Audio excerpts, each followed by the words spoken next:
आदौ रामतपोवनादिगमनं हत्वा मृगङ्काञ्चनं वैदेही हरणं जटायुमरणं सुग्रीवसम्भाषणं वालीनिर्दलनं समुद्रतरणं लङ्कापुरीदाहनं पश्चाद् रावणकुम्भकर्णहननम् एतद्धि रामायणम्। आदौ विष्णुं ब्रह्मण्यं च वसिष्ठकम् आदौ नारायणं विष्णुं ब्रह्मण्यं च वसिष्ठकम् आदौ नारायणं विष्णुं ब्रह्मण्यं च वसिष्ठकम्। जय जय रघुवीर समर्थ। अभी योग वशिष्ठ में ज्ञान देना शुरू है और ज्ञान इतना आसान नहीं होता, लेकिन जो बताने वाले और जो लिखने वाले हैं वो लेखक अपने लिए एकदम सीधा करके बता रहे हैं। ज्ञान इतना सीधा नहीं है। उदाहरणार्थ, सोन्याचा गोळा आहे आणि सोन्याचा गोळा जरी आपल्याजवळ असला, सोन्याची 1 किलोची वीट जरी आपल्याजवळ असली, ती आपल्याला मिरवता येत नाही। आहे माझ्याजवळ, त्याचा आनंद आहे, पण हम दिखा नहीं सकते किसी को कि हमारे पास इतना सोना है, या उसका आनंद हम नहीं ले सकते। लेकिन उसका अगर हमने एक दागिना कर दिया और वो दागिना को देख देख के हम खुद भी आनंद ले सकते हैं और सबको दिखा भी सकते हैं कि हमारे पास सोना है। भले वो 1 किलो की वीट, उसका कोई उपयोग नहीं, लेकिन उसमें से निकाला हुआ 10 ग्राम का सोना हमें आनंद देता है। वैसा ज्ञान अलग बात है। ज्ञान से निकले हुए थोड़े थोड़े कण अगर हमें समझ में आ गए तो वो बहुत ज़्यादा आनंद देते हैं, पूरे ज्ञान की ज़रूरत नहीं। अभी वशिष्ठ जी राम को सच्चा ज्ञान बता रहे हैं, इसलिए थोड़ा सा हमें कान ऐसे एकाग्र मन से चिंतन करना चाहिए, सुनना चाहिए, उसके बाद चिंतन करना चाहिए। अपने आप अपने आनंद मिलता है, क्योंकि छोटे छोटे करके हमें वो सिखाना चाहते हैं। ब्रह्मज्ञान जर सहज आहे तर प्रयत्न कशाला, हा प्रश्नावर आपण थांबलो होतो। अगर सहज है ब्रह्मज्ञान, आप बता रहे हो कि ब्रह्मज्ञान एकदम सहज है, तो फिर हमें क्यों प्रयत्न करने पड़ते हैं? प्रयत्न क्यों करने पड़ते हैं हमें? यावर पुन्हा रामाने शंका विचारली। भगवन सर्व चिदैकर असं ब्रह्म आहे, जीवात्मा परमात्मा यांचं परमार्थ ऐक्य आहे, तसेच ब्रह्मामध्ये अज्ञान उत्पन्न होण्याची शक्यता नाही, नानाविध जीवांची भेदकल्पनाही संभवनीय नाही, हे सर्व सत्य असेल तर मोक्ष कशाला पाहिजे? अगर ये सब सत्य है, उसमें आनंद स्वरूप अगर ब्रह्म है, अगर आपने बताया कि ब्रह्म आनंद स्वरूप है और ब्रह्म अगर आनंद स्वरूप है तो सब कुछ तो मिल चुका, हमें और क्या मिलना चाहिए? मिलना क्या बाकी है? तो फिर हमें मोक्ष की कल्पना भी क्या है? मोक्ष क्या है फिर? अगर वो ब्रह्म मालूम है, सहज है, उसके अलावा उसको अगर भेद उसमें कुछ भी नहीं है, और अगर ये सब सत्य है, तो हमें प्रयत्न क्यों करना है? और अगर प्रयत्न करने किसके लिए? मोक्ष के लिए प्रयत्न करना है, असा रामाचा प्रश्न आहे। आता रामाचा हा प्रश्न आहे म्हणजे तो साधा प्रश्न असेल का? आणि समोर जे बसले आहेत वसिष्ठ, ते प्रत्येक प्रश्नाचं उत्तर देणार आहे आणि पुढे म्हणतात आहे, आणि विचार तरी कसला करायचा? अगर ये सत्य है, अभेद है, उसमें कोई भेद नहीं है, वो सहज है, तो फिर प्रयत्न करने की क्या ज़रूरत है? नदी नैसर्गिक बह रही है, तो उसको अलग से प्रयत्न करने की ज़रूरत नहीं है। अशा प्रकारच्या भेदकल्पना तरी आपण कशाला करायच्या? तो फिर हम क्यों ट्राई करते हैं, क्यों प्रयत्न करते हैं? हमें ब्रह्म चाहिए, ब्रह्म चाहिए, ब्रह्म चाहिए। अगर आप बोल रहे कि ब्रह्म एकदम सहज आहे, किती महत्त्वाचा प्रश्न आहे। इकडे म्हणतात सहज आहे, आणि सहज असून सुद्धा तुमच्या प्रयत्नांच्याशिवाय मिळत नाही। समोर सद्गुरू बसलेले आहेत, तरी सुद्धा तुमच्या स्वतःच्या प्रयत्नांच्याशिवाय ब्रह्म कळत नाही म्हणतात। मग सहज असणे काय अर्थ आहे? मोक्ष म्हणजे काय?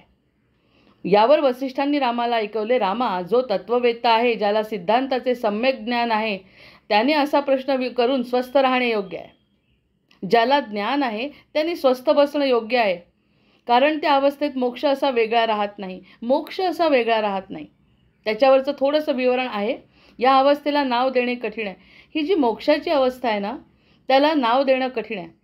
आता थोडासा विचार करू की भूत, वर्तमान आणि भविष्य या 3 गोष्टी आपण अनुभवतो। भविष्यात काहीतरी होणार आहे, भूतकाळात काहीतरी आपल्या बाबतीत घडलं, आम्हाला कळत असो किंवा नसो, आमच्या जीवनामध्ये भूतकाळ होता। आता सध्या वर्तमानात मी आज आहे, त्यानंतर माझ्या बाबतीत काहीतरी भविष्य घडणार आहे आणि त्यानंतर अंत होणार आहे. तर ह्या सगळ्या गोष्टी जर 3 कल्पना आहे, तर मध्ये मोक्षाची कारण मला सांगता येत नाही. मोक्षाला की नाही मला अर्थ देता येत नाही. मोक्ष म्हणजे काय हे सांगणं कठीण आहे. कारण वर्तमान जसा तुम्ही जगता तो म्हणजे त्या ठिकाणी ठरणार आहे मोक्ष म्हणजे काय आहे. म्हणजे साध्या साध्या शब्दात ते कृपालूजी जसे म्हणायचे, मोटी मोटी अकल से समझो, मोटी मोटी से ज़्यादा सूक्ष्म जाने की ज़रूरत नहीं, मोटी मोटी आँखों से समझो. अगर भूतकाल बीत गया, भविष्य को मालूम नहीं, तो अब जो है हमारे पास वो वर्तमान है. और वर्तमान में अगर हम समाधान ले सकते हैं, वर्तमान में अगर हम आनंद ढूंढ सकते हैं, उसके लिए विशेष प्रयत्न कर सकते हैं, सकारात्मक विचार हम हमारे मन में ला सकते हैं. जो हुआ वो बीत गया, होने वाला मेरे हाथ में नहीं, लेकिन अभी हमारा जो जीवन है वो जीवन एकदम शांत समाधान से भरा हुआ है, क्योंकि मैंने उसके लिए वैसे प्रयत्न किए हैं. मुझे मेरे ऊपर किसी का परिणाम होता नहीं है. असं जर म्हटलं तो वर्तमान काळ मोक्ष आहे. जय जय रघुवीर समर्थ. असा वर्तमान काळ मोक्ष आहे. असताचे अस्तित्व. जो कुछ है वो अभी है. जो बीत गया. आने वाला मुझे मालूम नहीं. आने वाला भी अगर मोक्ष से भरा हुआ होना चाहिए, तो आज का वर्तमान हमारा अच्छे से मोक्ष युक्त होना चाहिए, मुक्त होना चाहिए, हल्का होना चाहिए. इसको हम व्याख्या नहीं कर सकते. अगर एखादा व्यक्ति बोला कि मेरे जीवन में बहुत दुख है, आज तो मैं ये सुन भी नहीं सकती, विचार भी नहीं कर सकती, तो मोक्ष से दूर है. अगर हमें मोक्ष पाना है, अगर हमें मुक्त होना है, अगर हमें हल्का होना है, तो वर्तमान में स्थित होना है. जो भी हो उसके लिए जैसा भी हो प्रयत्न हमें करना चाहिए. अगर हम बहुत सुखी है, अगर हम खूब आनंद में हैं, हमें सब कुछ मिल गया जो मुझे मिलना चाहिए था, वो आनंद मुझे मिल गया जो मुझे मिलना चाहिए था, फिर भी अगर हम वो स्थिति में नहीं रहेंगे वर्तमान के, तो वो आनंद चला जाएगा, वो सुख चला जाएगा. है ना. सुखाला पकडून ठेवावं लागतं. आणि ते सुखाला पकडून ठेवत असताना आजच पकडायचं. आणि आज हा रोजच येणार आहे. आज हा रोज येणार आहे.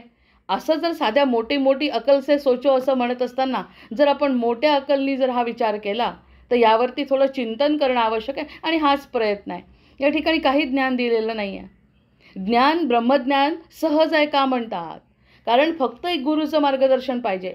एका गुरुच्या मार्गदर्शनाने आणि त्याच्या डोक्यावर ठेवलेल्या हाताने आपण निश्चित असं म्हणू शकतो की वर्तमान काळामध्ये स्थिर राहण्यासाठी मला प्रयत्न करावे लागतील. गुरुचा आशीर्वाद आहे, मग ह्याला मोक्ष म्हणतात. गुरुचा आशीर्वाद आहे, तो मला मिळवायचा असेल तर गुरु म्हणतो कशाचकडे लक्ष देऊ नको, कशाचकडे लक्ष देऊ. तुझी खूप प्रसिद्धी झाली आज, तर ती प्रसिद्धीसुद्धा त्याकडे तू साक्षीभावानी बघ. तुझ्यावरती दुःख आलं, तू त्याकडे साक्षीभावानी बघ. जर तुमच्याकडे तुमच्या शरीराला त्रास आहे, तर तुम्ही त्या साक्षीभावानी बघ.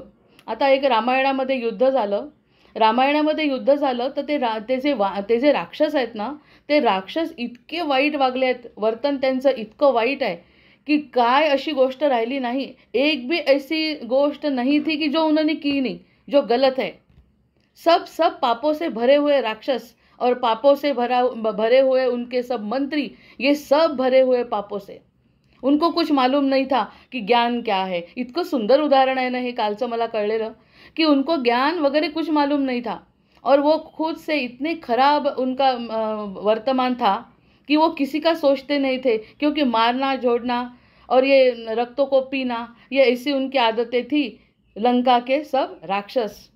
लेकिन ऐसे राक्षस होने के बावजूद भी भगवान को जन्म लेना पड़ा और भगवान को वहाँ जाके उनको मुक्त करना पड़ा.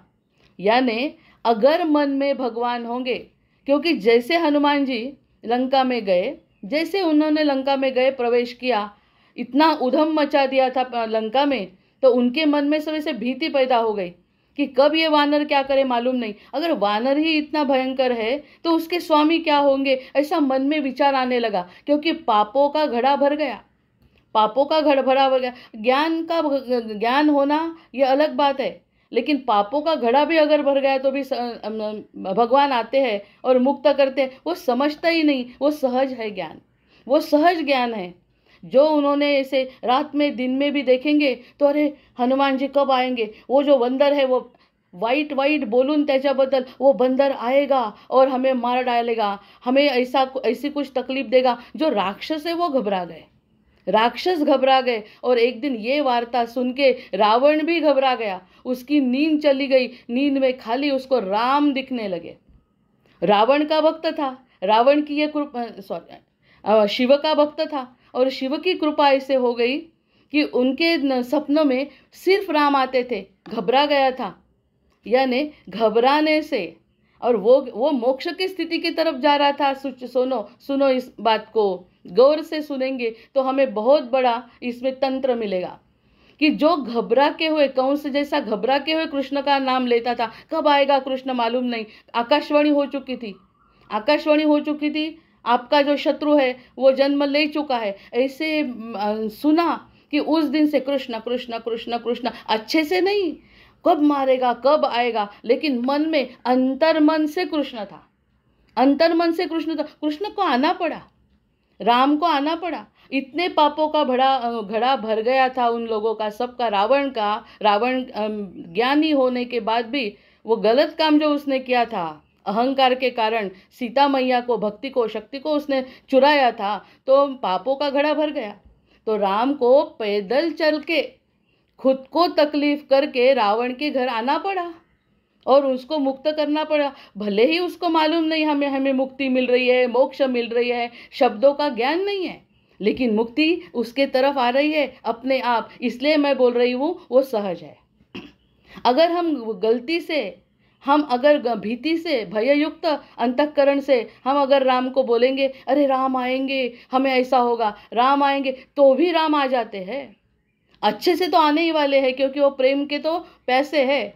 हम प्रेमावतार है, प्रेम का अवतार है, तो राम को तो आना ही है। लेकिन जो भक्त ऐसे घबराने से भी उसको ध्यान में लाता है तो राम आता है। ये राक्षसों का इतना घड़ा, मैं बोल रही हूँ मेरे तरफ क्यों नहीं आएंगे फिर? अगर एक आधा भक्त बोलेगा कि पापों का घड़ा जिनका भर गया, उनके घर राम जाए पैदल, वनवास भोग कर, माता का आशीर्वाद लेकर पैदल चल रहे हैं राम, तो पैदल चल के पापों के वहाँ जा रहे हैं? पापों का निपात करने के लिए जा रहे हैं, वो अलग बात है। लेकिन पाप जो करता है वो घबराने से भी राम को और हनुमान का नाम लेके घबराता है, उनको मुक्ति मिलती है। तो हम तो भक्त हैं, तो हमें क्यों नहीं मुक्ति मिलेगी? यानी मुक्ति का अर्थ क्या हुआ? उनकी तरफ से भीति और हमारे तरफ से प्रीति। अगर हम प्रीति करते हैं तो भी राम आते हैं, वो जो घबराते हैं तभी राम आते हैं। राम आते ही आते हैं। ये अगर हमारी संकल्पना हमारे मन में स्पष्ट हो गई तो मोक्ष ऐसा उसका नाम है। उसका नाम ही भीति युक्त रहना, प्रीति युक्त रहना, यही मोक्ष है। अगर अलग अलग हम नाम देते जाएंगे मोक्ष को, ऐसी उसकी संकल्पना है। ये संकल्पना इसलिए वो बोल रहे, इसलिए मैंने वो पैराग्राफ रखा था, इसलिए वो बोल रहे, वो ब्रह्म जो समझना है, मुक्ति जो समझना है, वो सहज है। पानी जैसा ऊपर से नीचे बहता है, वैसा ये ब्रह्म का ज्ञान जो है ना, तो सहज है। खाली गुरु की कृपा चाहिए। गुरु के पास अगर बैठेंगे तो हमें एक तो भीति लगेगी, नहीं तो प्रीति होगी, कुछ ना कुछ तो होगा। जो भी कुछ होगा भगवान को मान्य है। भगवान कैसे साक्षी है। भगवान बोलते, भक्त कैसा भी आ गया, मेरे पास तो आया, मेरा नाम तो लिया। अग्नि के पास अगर हमने कुछ रखा तो अग्नि ये नहीं देखता ये भक्त है कि ये राक्षस है, सबको जलाता है। वैसे भगवान की भक्ति जो है सबके ऊपर बरसती है। ये वर्तमान है। अगर ये मुझे वर्तमान में पता चला तो मेरा जो सुख दुख है, मेरा जो भूतकाल है, मेरा जो भविष्य काल है, वो सब मैंने भगवान के ऊपर छोड़ दिया। मुझे समझ में आ गया कि ये सब भगवान का है। प्रेम से, भक्ति से अगर मुझे समझ में आएगा, मुझे यानी मैं मेरे बारे में नहीं बोलती हूँ, मैं भक्त के बारे में बोलती हूँ। अगर भक्त को समझ में आ गया, इसलिए किसी को समझाने के लिए जाना नहीं। अगर वो उसको अच्छा नहीं समझता राम को और कृष्ण को, कोई बात नहीं, उसको अपने हिसाब से हिसाब हो जाएगा। हमें कुछ करने की बात नहीं, वो मानो या न मानो। हमारे टाइम एक आर्टिकल आता था, रिप्ले का जग, मानो या न मानो। आपने माना तो भी चलेगा, नहीं माना तो भी चलेगा, लेकिन ऐसा ही होने वाला है। यही सत्य है, राम ही सत्य है, मानो या न मानो। जाते टाइम सब राम नाम सत्य ही बोलते हैं, दूसरा कुछ बोलते नहीं है। यानी उनको मानना चाहिए, वो उनकी ज़रूरत नहीं है, ज़रूरत हमारी है, क्योंकि हमें मोक्ष पाना है, हमें आनंदी होना है। अगर ये राक्षसों को आनंदी नहीं होना तो उसको भगवान के द्वारा एक क्षण में नहीं मुक्ति मिली, उनको बहुत बाण लगे, इतने बाण लगे, उनको शरीर को तकलीफ हुई, वो सब सहना पड़ा। हमें कुछ तकलीफ नहीं होने वाली भक्तों को, क्योंकि भक्त अपने सिर के ऊपर से ईश्वर हमारे सर पर हाथ फेर रहे हैं, हमें शांत कर रहे हैं, हमें शांति मिलते मिलते मुक्ति मिलने वाली है, उनको दुख सहन करते करते मुक्ति मिलने वाली है। लेकिन राम ने अगर कुछ किया तो मुक्ति की तरफ ही जाने वाला है। ऐसा ये जो मोक्ष है उसकी हम व्याख्या कैसे करेंगे? वो अनुभव का विषय है, वो अनुभव का विषय है। अगर हमें वो ध्यान में आ गया तो हम तो कुछ भी बाकी नाही रहता। इतका मोठा हा जो आजचा पॅरेग्राफ आहे की ज्या ठिकाणी ब्रह्मज्ञान सहज आहे तर प्रयत्न कशाला? प्रयत्न करायचेच नाही, आहे त्या ठिकाणी स्थिर व्हायचं, म्हणजे वर्तमानात जगायचं. Past is past, future is not non, पण प्रेझेंट इज गिफ्ट. प्रेझेंट म्हणजेच गिफ्ट आहे. कशी टॉटॉलॉजी वापरली आहे पहा, प्रेझेंट इज गिफ्ट. प्रेझेंटच गिफ्ट आहे. आपल्याला गिफ्ट दुसरे मिळवायचे असतात, हे पाहिजे ते पाहिजे. ॲक्च्युली प्रेझेंट जे तुमच्या हातामध्ये आजचा दिवस तोच तुमच्यासाठी गिफ्ट आहे, उद्याचं काही कल्पना नाही. हे ब्रह्मज्ञान सहज नाही का मग? पण हे जे सहज ब्रह्मज्ञान कळत का नाही? कारण ते रॅपरमध्ये गिफ्ट जी आहे ना ती रॅप केलेली आहे, एका कागदामध्ये अज्ञानाच्या कागदामध्ये रॅप केलेली आहे. त्यामुळे अज्ञानाचा कागद फाडल्याशिवाय ती गिफ्ट ओपन होत नाही. इतकं ते सहज आहे. आपल्याला जे पाहिजे ना ते सहजतेने मिळणार आहे. इतकं, पण ते त्याच्यासाठी हे करण्यासाठी आपल्याला गुरुचं ज्ञान पाहिजे. साधं साधं आहे सगळं, काही करायला लावलं नाही. आता हे इतकं मोठं ज्ञान दिलं, आपल्याला काय विशेष त्रास झाला? आता एखादं ऑपरेशन होतं, आपल्याला ॲनेस्थेशिया देतात. ॲनेस्थेशिया दिल्यावर मोठंच्या मोठं कार्य आपल्या शरीराचं डॉक्टर करून जातात, आपल्याला कळतही नाही. मग तसं हा ॲनेस्थेशिया आहे, चांगल्या पद्धतीने सकारात्मक ॲनेस्थेशिया आहे की सद्गुरूंनी डोक्यात भिनवलं, काही फरक पडत नाही कशाने. मी आहे ना, बरं मी आहे ना म्हणजे स्वतःकडे ओढत नाही. मी आहे ना तर मी तुला रामापर्यंत पोहोचवतो, म्हणजे तुझ्या आराध्य दैवतापर्यंत पोहोचवतो. तर मग तुला आणखी काय पाहिजे? या वर्तमान काळात ही जर स्थिती माझी असेल तर त्याला मोक्ष म्हटलं पाहिजे. मोक्षाची अशी वेगळी व्याख्या नाही आहे, कारण जन्म गेल्यानंतर मोक्ष मिळतो या सगळ्या कल्पना आहेत. प्रत्यक्षात आता जर एखादा व्यक्ती खुश होत असेल आणि समाधानी आनंदी राहत असेल, कशानी? या विश्वातल्या गोष्टींनी नाही, तर त्याच्या स्वतःच्या आनंदामध्ये जर तो स्थिर राहत असेल तर वसिष्ठ म्हणतात तो मोक्ष आहे. आता मोक्ष म्हणजे ज्ञानाच्या गोष्टी करण्यापेक्षा आपल्याला की नाही राक्षसाचं उदाहरण खूप आवडलं. त्या राक्षसांना जर न कळत मुक्ती मिळू शकते तर आपल्याला कळतं एवढंच फक्त की राम आपल्यासाठी आहेत असं कळून, म्हणजे आनंदाने ह्या क्षणी जर मी आनंद घेऊ शकले, या क्षणी जर माझी वृत्ती जशी आहे तशी मी सतत ठेवली, आजचा जो प्रेझेंट आहे तो उद्याचाही प्रेझेंट तसाच, परवाचाही प्रेझेंट तसाच असा जर ठेवला हिंदीमध्ये हाँ, ऐसा अगर हम रखेंगे, आज का जो वर्तमान हम भोग रहे हैं, जो जैसा है वैसा हमें आज समझ में आ गया. आज समझ में आने के बाद अगर हम कल भी वैसी स्थिति रखने का प्रयत्न करेंगे तो वो प्रयत्न है, उसको पौरुष प्रयत्न कहते हैं. और वो पौरुष प्रयत्न हमें करना है. बस इतना, आज की स्थिति मिलना चाहिए इसलिए प्रयत्न, और उसके बाद कल की स्थिति वैसी ही रहनी चाहिए, क्योंकि कल मुझे आनंद जो मिला वो सत्य आनंद था, क्योंकि एक वस्तु के ऊपर मेरा आनंद नहीं था, मेरा सत्य आनंद था. मुझे मालूम नहीं था ये मुझे क्यों आनंद हो रहा है. आता पौर्णिमा जवळ येते आहे, त्या पौर्णिमेच्या दिवशी आपला आनंद अगदी पूर्ण स्वरूपापर्यंत पोहोचला पाहिजे. मग हे जे आनंदाच्या गोष्टी आहे, हा जो आनंद आहे तो आनंद जर आज टिकवता आला तर तो प्रयत्न माझा झाला.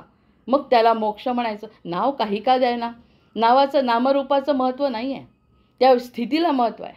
नंतर त्यावर ते वासिष्ठांनी रामाला ऐकवले. रामा, जो तत्ववेत्ता आहे, ज्याला सिद्धांताचे सम्यक ज्ञान झाले आहे, त्याने असा प्रश्न करून स्वस्थ राहणे योग्य आहे. त्यांनी स्वस्थ बसायचं ज्याला ज्ञान झालं आहे, कारण त्या अवस्थेत मोक्ष असा वेगळा राहत नाही. मग आता जसं मोक्षाचं उदाहरण सांगितलं, मोक्ष ऐसी अलग की कोई बात नहीं, मोक्ष ऐसी अलग की बात नहीं, उसका शब्दशः अर्थ हम अलग अलग तरीके से निकाल सकते हैं, लेकिन परिणाम एक ही है. परिणाम क्या है? परिणाम यह है कि हमारा चित्त का स्थिर होना, समाधान मिलना, आनंद मिलना, वही परिणाम है और मनुष्य जन्म का सार्थक है। मनुष्य जब तक ये आनंद नहीं मिलता सार्थक नहीं माना जाता। जगी धन्य तो दास सर्वोत्तमासा। हम नहीं कहलाएंगे कि हमें जन्म मिला है, उसका फायदा हुआ है, यही अंतिम कल्याण है।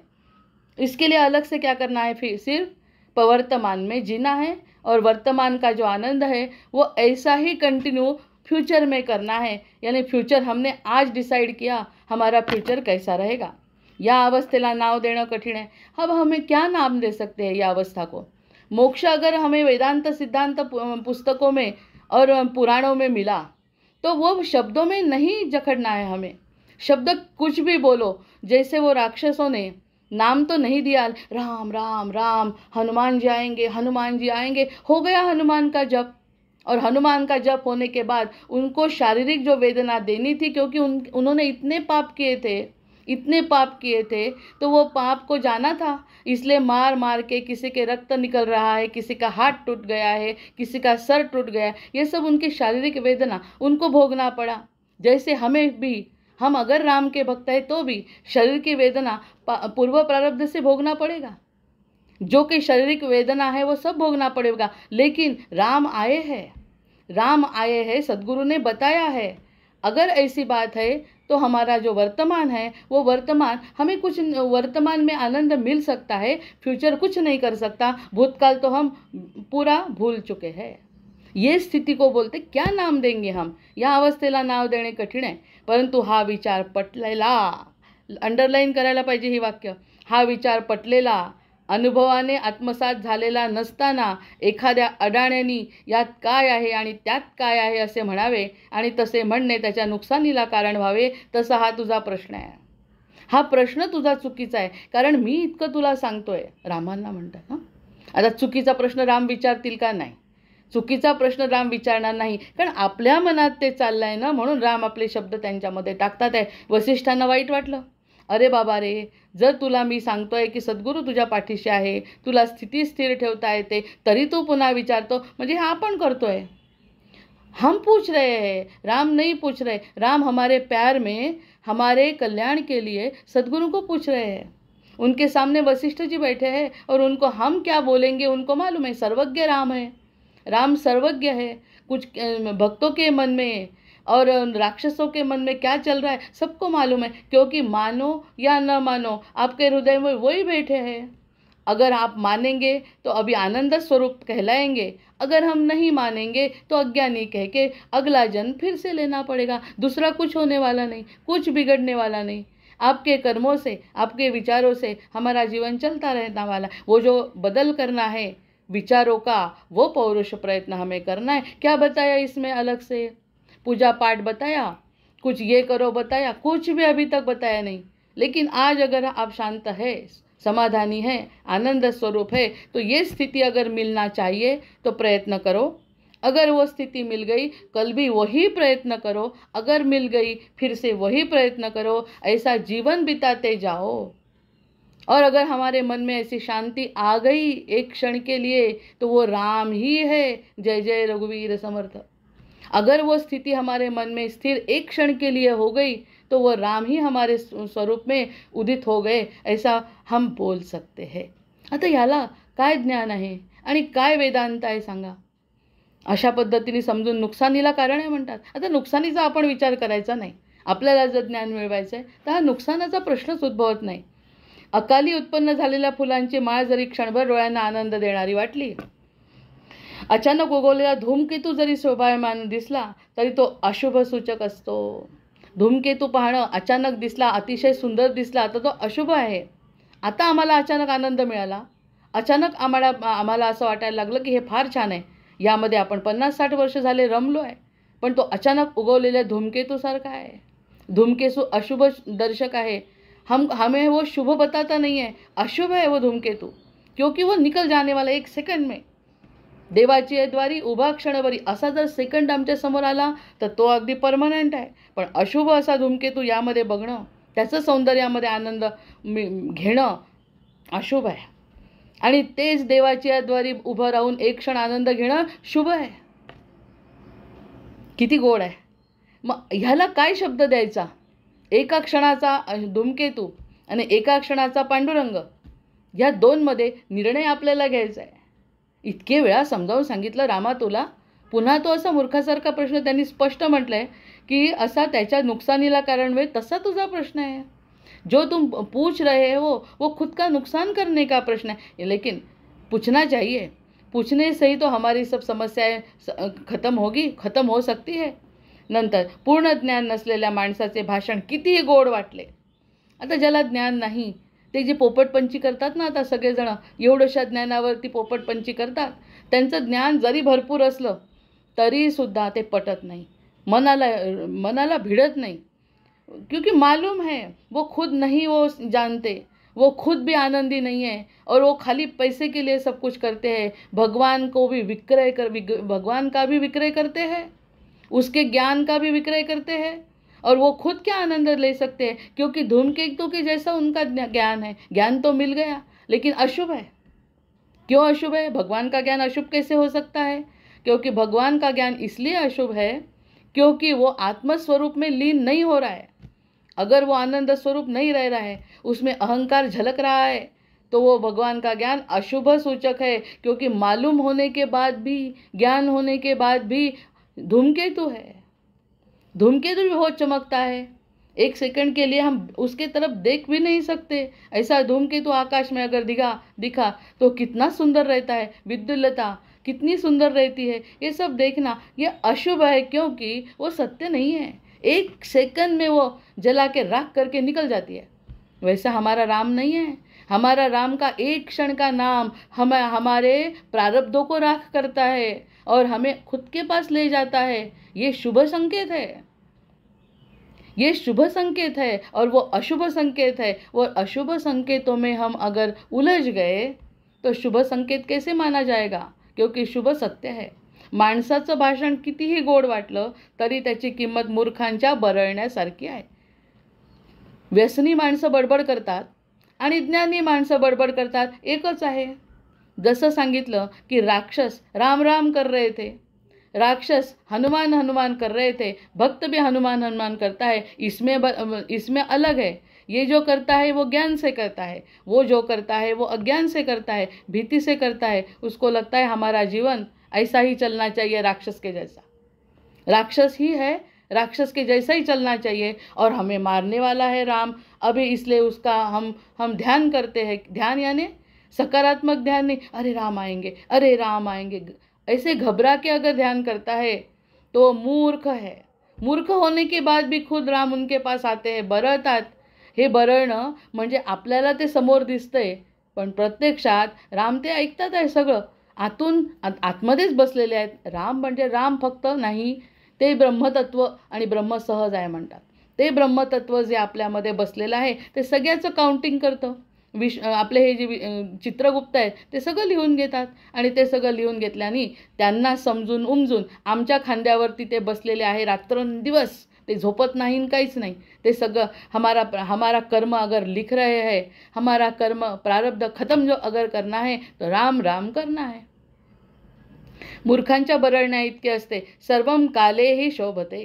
कोणत्याही काळामध्ये. मला ह्याचा खूप आनंद होतो की आपण आत्ता जरी म्हणायला लागलो राम आणि कृष्ण आणि आता हे जे दैवी तत्व वगैरे, पण हे पूर्वापार होते. 90 वर्षाची व्यक्ती जेव्हा आपण असा आनंदाने त्याच्यामध्ये असा तल्लीन होताना बघतो, योगी लोक जेव्हा तल्लीन होताना बघतो, अरे 90 वर्षापासून ह्या व्यक्तीला मी बघते रामामध्ये तल्लीन झालेले, डोळ्यामध्ये पाणी आलेले, म्हणजे चिरंतन असलं पाहिजे. मी तर आत्ता आली आहे, मी आत्ता आली. समुद्र आत्ता मी बघते, समुद्र किती हजारो वर्षांपासून आहेच आहे. हे जेव्हा कळतं तेव्हा बाकी सर्वम कालेही शोभते. तेव्हा हे सगळ्या काळांमध्ये शोभतं आणि शोभून दिसतं. तुम्ही माना किंवा न माना, त्याच्याशी याचा देवाचा काहीही संबंध नाही. ब्रह्म तर त्यातल्या त्यात असं आहे. ब्रह्म ऐसा है जो कुछ भी नहीं करता और सब कुछ करता है. आता हे ज्ञानाच्या स्वरूपात बोललं तर कठीण जातं. म्हणून ज्ञानाच्या स्वरूपात न ब्रह्म सब कुछ करता है लेकिन कुछ भी करता नहीं है. त्याचं उदाहरण सोन्याचा गोळा. सोन्याच्या गोळ्यामधूनच सोनं निघणार आहे, सोन्याचे दागिने निघणार आहे, पण सोन्याच्या गोळ्याला त्याचं काही घेणं देणं नाही. तो दिसायलाही दिसत नाही आणि काहीच नाही, पण त्याच्यातून निघालेला दागिना उसमें से तैयार किया हुआ जो दागिना हम पहनते हैं बहुत सुंदर दिखता है। ऐसा सर्व काल में सोना अच्छा ही है, लेकिन उसको तोड़ तोड़ के हमें उसका आनंद लेना है, वो ब्रह्म है। आता असं ज्ञान दिलं, समजून सांगितलं तर थोडं पटतं, म्हणून वेदांत वाचला कठीण जातं, बुद्धी पाहिजे त्याला, पण बुद्धी नाही तरी चालते। आता आपल्याला जर मोटी मोटी अकल से अगर हम समझ गए कि अगर राक्षसों के लिए भगवान चलते चलते चलते अयोध्या से लंका तक गए, राक्षसों को मारने के लिए, हा सब वरतून दिसलेली गोष्ट, राक्षसों को मारने के लिए भगवान आए, यातून भक्त अर्थ काय काढेल आता हे वसिष्ठ ऐकल्यावर? अरे पाप करके भी उसको ध्यान में राम थे, इसलिए राम को आना पड़ा, शबरी के लिए भी आना पड़ा और राक्षसों के लिए भी आना पड़ा, रावण के लिए भी आना पड़ा। अगर वो आते हैं तो हमारे लिए क्यों नहीं आएंगे? आ चुके हैं। कृतज्ञ मी कृतार्थ मी, आ चुके हैं राम आ चुके हैं मेरे जीवन में, इसलिए मेरा पास्ट भी उनको समर्पित, फ्यूचर भी उनको समर्पित। लेकिन आज मैं जो आनंद ले रही हूँ कि राम हमारे जीवन में है, क्योंकि वो कभी भी आ सकते। जोग लगन वार तिथी सब बये अनुकूल, सगळं जर अनुकूल झालं, मनाचं काम क्रोध मद मत्सर सगळं निघून गेलं, तर ती जी तिथी असते त्या तिथीला भक्ताच्या हृदयामध्ये प्रगट होण्याचं सामर्थ्य भक्ताचं सामर्थ्य आहे भगवंताला प्रगट करण्याचं। असं जर आज झालेलं आहे, तर आजची स्थिती कशामुळे झाली आहे? सद्गुरूंच्या कृपेने झाली आहे। आणि सद्गुरूंची कृपा का झाली आहे? कारण मी प्रयत्न केले आहे। ब्रह्मज्ञान नाही समजलं मला, पण राम काय आहे हे समजलं, ब्रह्म काय आहे ते समजलं थोडंसं, की ब्रह्म सगळ्यात वर आहे, ते करत काही नाही, ते सगुण रूपात रामांना पाठवत आहे। आणि राम असे आहेत का, कोणालाही ते मुक्त करतात का, असं जेव्हा मनाला पटलं तेव्हा बाकी मग मन स्थिर झालं। आणि मनाची स्थिरता हेच आपल्या जीवनाचा उद्देश। आता बरळण्या इतकी सर्वम काले ही शोभते, मग असं आमच्या आजीलाही मिळालं, आमच्या आजीच्या आईलाही मिळवायचं असेल तर, नसेल मिळवायचं तर निघून गेले बिचारे। आपण कोणाला बदलू नाही शकत, आपण स्वतःला बदलू शकतो फक्त, इतर कोणालाही बदलू शकत नाही। पण जेव्हा एखाद्या वेळेस आपल्याला आठवतं की आपले आजोबा सारखे देवामध्ये तल्लीन राहायचे, जप करत असताना जर त्यांना खूप आनंद मिळत होता, म्हणजे नक्कीच त्यांना देव भेटला होता आणि ते भेटल्यामुळे ते वर्तमानात जगले आणि ते मुक्त झाले। तसं आपल्याला करायचं आहे, असा स्वतःचा सुद्धा अनुभव त्याला लावून पाहू शकतो आपण। शब्द काय सांगायचे याला शब्द आहेत का काही? सुमनताई म्हणतात काय सांगायचं याला, काय व्याख्येत बसवायचं आणि का बसवायचं? व्याख्या का करायची? कठीण का करायचं कोणत्या गोष्टीला? कठीण भाग सोपा करायसाठी आपल्याला बसवलं आहे आणि सोप्या भागाला कठीण करण्यासाठी वाचाळ लोक, मूर्ख लोक बसलेले आहे। त्यापेक्षा स्वतः अनुभव घेतलेला व्यक्ती असेल, म्हणजेच आपले सद्गुरू ब्रह्मज्ञानी आत्मज्ञानी, त्याच्याजवळ जर बसलं तर तो स्वतः फक्त हात ठेवतो आणि सगळं काही स्पष्ट करतो। कशाला कष्ट करायचे आहे? कष्ट न करता जे मिळतं आहे अलौकिक असं ज्ञान आपल्याला जर मिळत असेल तर जीवन सार्थक झालं। ह्याहून काय चांगलं पाहिजे? सर्व काले ही शोभते। मी गेल्यानंतर, भक्त गेल्यानंतर भक्ताच्या पिढ्यान पिढ्या हेच अनुभव घेणार आहे। आनंदाची गोष्ट आहे की नाही, की आपण गेलो, एखाद्याला कळलं की आपल्याला आज छान काहीतरी मिळालं आहे आणि गेलो, आपला देह संपला, तरी आपल्या पिढ्याने पिढ्या हा अनुभव घेणार आहे का? सर्व काले ही शोभते। आपल्या आजोबांनी म्हटलं असेल, आपल्या सद्गुरूंनी म्हटलं असेल, सर्व काले ही शोभते, मला काही चिंता नाही, फक्त तू त्याकडे लक्ष दे, पौरुष प्रयत्न कर की मला दुसरं काही बघायचं नाही, मला फक्त राम बघायचं आहे किंवा जे काही आपलं आराध्य दैवत आहे त्याच्याकडे लक्ष द्यायचं आहे आणि वर्तमानात जगायचं आहे। वर्तमान में हमें जीना है, पास्ट निकल चुका, फ्यूचर का पता नहीं, लेकिन आज मैं जो आनंदी हूँ, अगर वही आनंद मुझे कल भी लेना है तो मुझे पौरुष प्रयत्न करना चाहिए। इसको बहुत महत्त्व है योग वसिष्ठ में, पौरुष प्रयत्न। अगदी म्हणजे त्याचा अगदी आपण त्याला म्हणतो मेन टॅगलाईनच आहे पौरुष प्रयत्न। आणि पौरुष प्रयत्न केव्हा होतील? जेव्हा सद्गुरूंची कृपा होईल।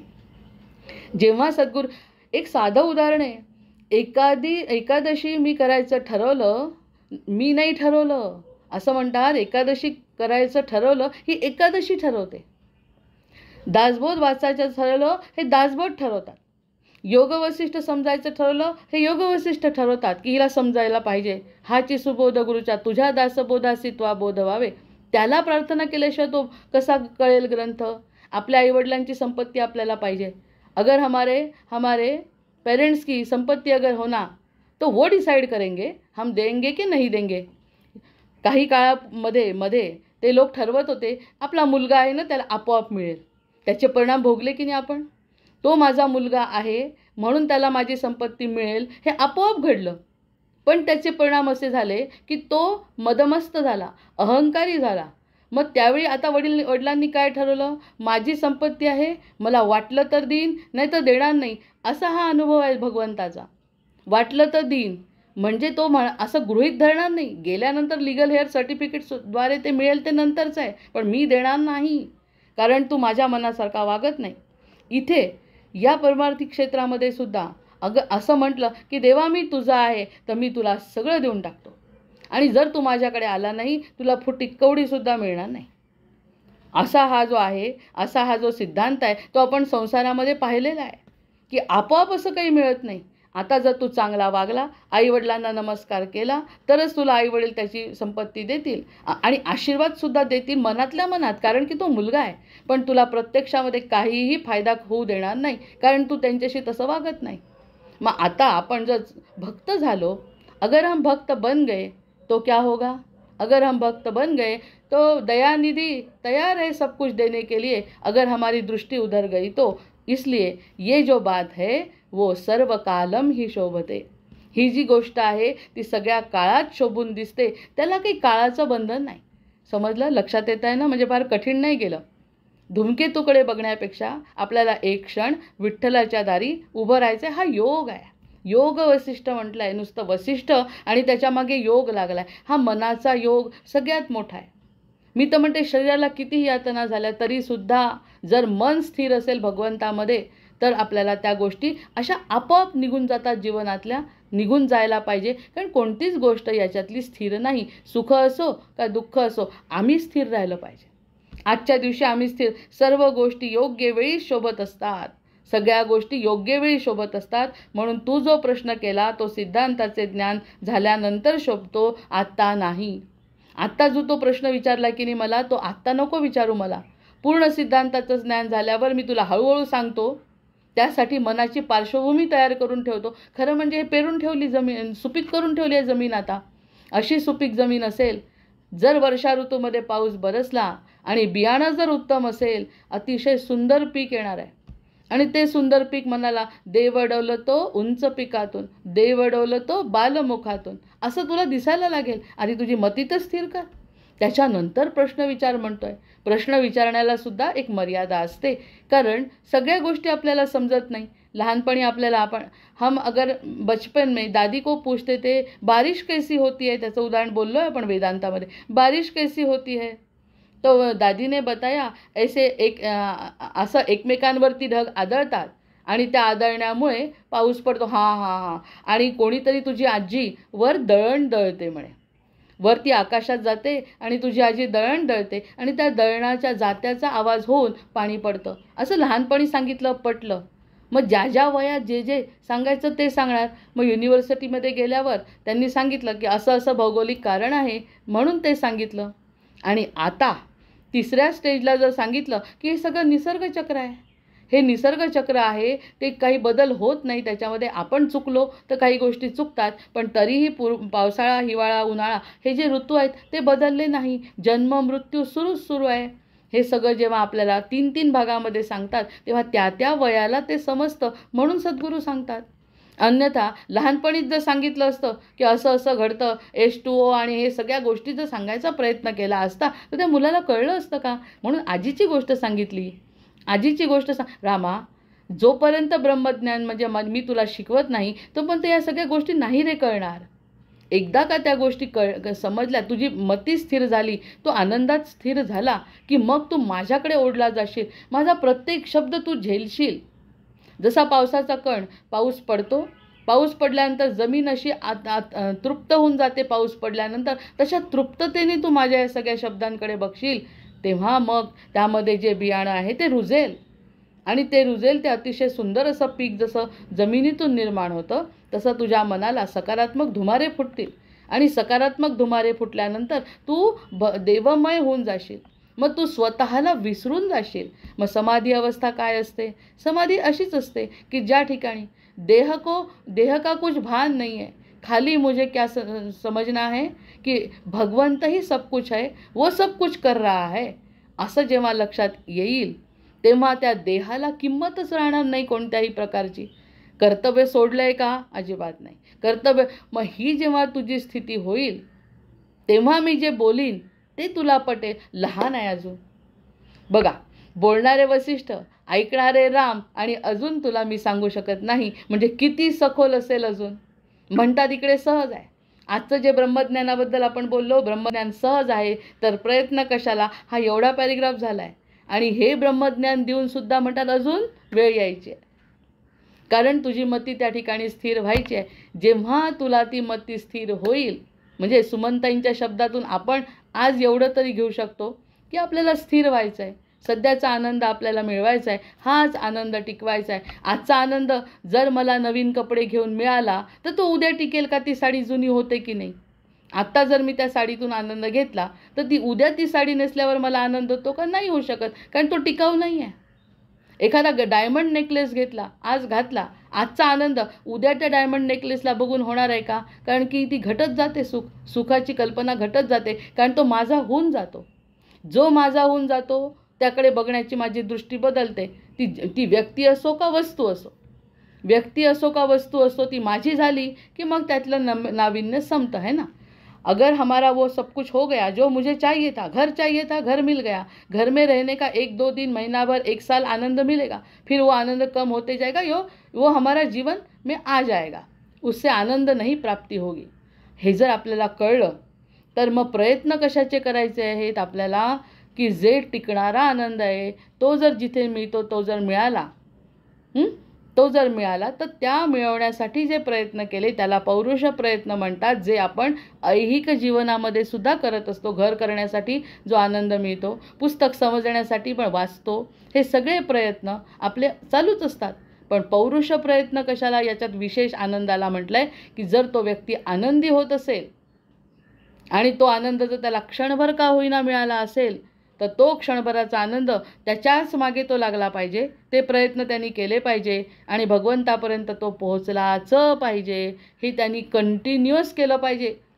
म्हणजे कुठे मरणाची जेव्हा वेळ येईल, जेव्हा देह सोडायची वेळ येईल, तेव्हा बाकी तो आनंद त्याच्या मनात राहील की मला काही फरक पडत नाही, इतके सुखदुःख मी झेलले, आता माझी जायची वेळ आली तरी भगवंत माझ्या नारायण नारायण त्याच्या मनात जर असेल तर नारायण स्वतः येतील आणि त्याला घेऊन जातील, कारण त्यांनी पूर्ण आयुष्य नारायणाचा विचार करतच घालवला आहे.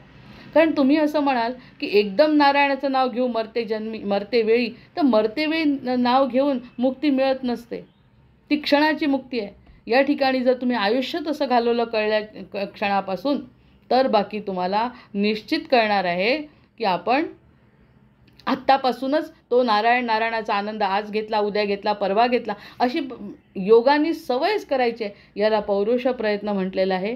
आणि या ठिकाणी मी आता थांबते. 26वे जे कथानक आहे ते आता कर्कटी राक्षसीची कथा. खूप मोठी कथा आहे कर्कटी राक्षसीची, आणि ती राक्षसीची कथा ऐकत असताना खरंच खूप आनंद होतो. वेगवेगळ्या वळणावरती कर्कटीची आणि राक्षसीची कथा. बरं, आज सगळं काही राक्षसांचंच चालू आहे, कारण सध्या आपला रावण दहन झालं म्हटलं आहे, त्यामुळे राक्षसांचंच सगळं चाललं आहे. तर आता कर्कटी राक्षसीचं काय म्हणतात वसिष्ठ, काय सांगतात हे आपण आता आपल्या पुढच्या भागात बघू. जय जय रघुवीर समर्थ.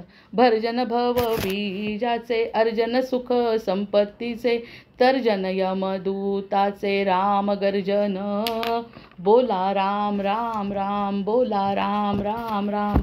आवाहनं न जानामि तवार्चन, पूजांचैव न जानामि, क्षम्यतां परमेश्वर, क्षम्यतां परमेश्वर, क्षम्यतां परमेश्वर.